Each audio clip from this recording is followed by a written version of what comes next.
সাভার চামড়া শিল্পনগরীতে এরই মধ্যে আসতে শুরু করেছে কোরবানির পশুর কাঁচা চামড়া।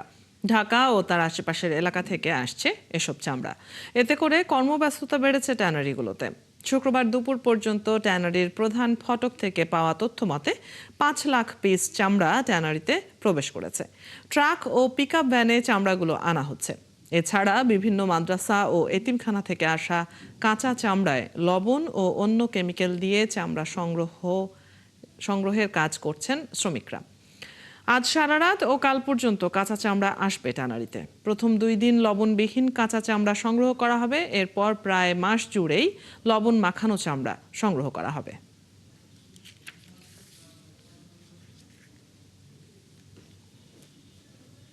জানবো এ বিষয়ে বিস্তারিত, সহকর্মী রায়ান বিন আমিন যুক্ত হচ্ছেন।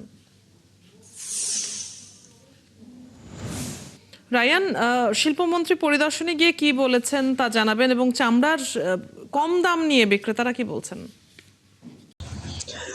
অদিতি, শিল্পমন্ত্রী আসার পর আমরা জানতে চেয়েছিলাম যে সরকার প্রতি বছর লবণযুক্ত চামড়ার দাম নির্ধারণ করে দেয়। এবার যেটা ঢাকার মধ্যে সর্বোচ্চ 67 টাকা নির্ধারণ করে দিয়েছে প্রতি বর্গ ফুট, কিন্তু কাঁচা চামড়ার দাম কিন্তু সরকার কখনোই নির্ধারণ করে না। ঈদের দিন থেকে শুরু করে ঈদের পর দিন দুপুর পর্যন্ত কিন্তু ট্যানারি সহ বা বিভিন্ন আড়তে কাঁচা চামড়াগুলো নিয়ে যায় রক্তমাখা চামড়া। তো মন্ত্রী আসলে এখানে বলছেন যে তারা এখনো পর্যন্ত এই বিষয়ে কোনো সিদ্ধান্ত নেননি।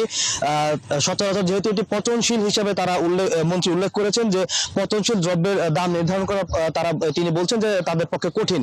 এই কারণে আসলে তারা লবণযুক্ত চামড়া নির্ধারণ করছে এবং মাদ্রাসাগুলোতেও তারা লবণ পাঠান এবং কোনো জায়গায় অনেক লবণের দাম আসলে এই সময় কমিয়ে দেওয়া হয় যাতে সবাই লবণ কিনে চামড়াটা নিজেদের মতো সংরক্ষণ করতে পারে। তারপর পর্যায়ক্রমে ট্যানারি সহ অন্যান্য জায়গায় চামড়াগুলো নিয়ে আসতে পারে পরবর্তী প্রক্রিয়ার জন্য। আরেকটা হচ্ছে সিইটিপির যে বিষয়টি, মন্ত্রী সিইটিপি পরিদর্শন করেছেন হেমায়তপুরে এসে। সিইটিপি কে আন্তর্জাতিক মান দেওয়ার জন্য ইতালির সাথে নতুন ভাবে এটি চুক্তির কথা তিনি জানিয়েছেন।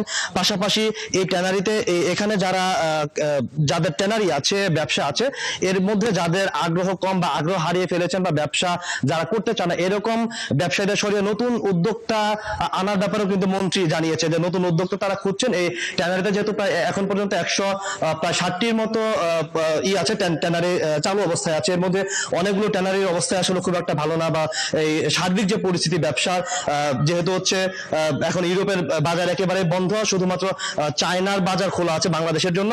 তো সব মিলে অনেকে আস্তে আস্তে মুখ ফিরিয়ে নিচ্ছেন। তো এখানে আসলে নতুন উদ্যোক্তা মন্ত্রী খোঁজার কথা জানিয়েছেন। পাশাপাশি সিইটিপির যে বিষয়টি দীর্ঘদিন ধরে ব্যবসায়ীরা বলে আসছেন, সেই বিষয়টি আসলে এখন নতুন ভাবে শুরু করার কথাও মন্ত্রী বলছেন।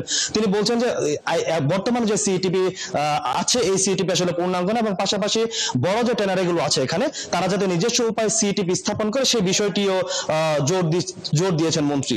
অদিতি, রায়ান, আপনার কাছ থেকে আমরা জেনে নিচ্ছিলাম শিল্পমন্ত্রী কি বলেছেন সে বিষয়ে। পাশাপাশি এই মুহূর্তে সাভার চামড়া শিল্পনগরীর সবশেষ খবর নিয়ে সহকর্মী রায়ান বিন আমিন যুক্ত ছিলেন এতক্ষণ।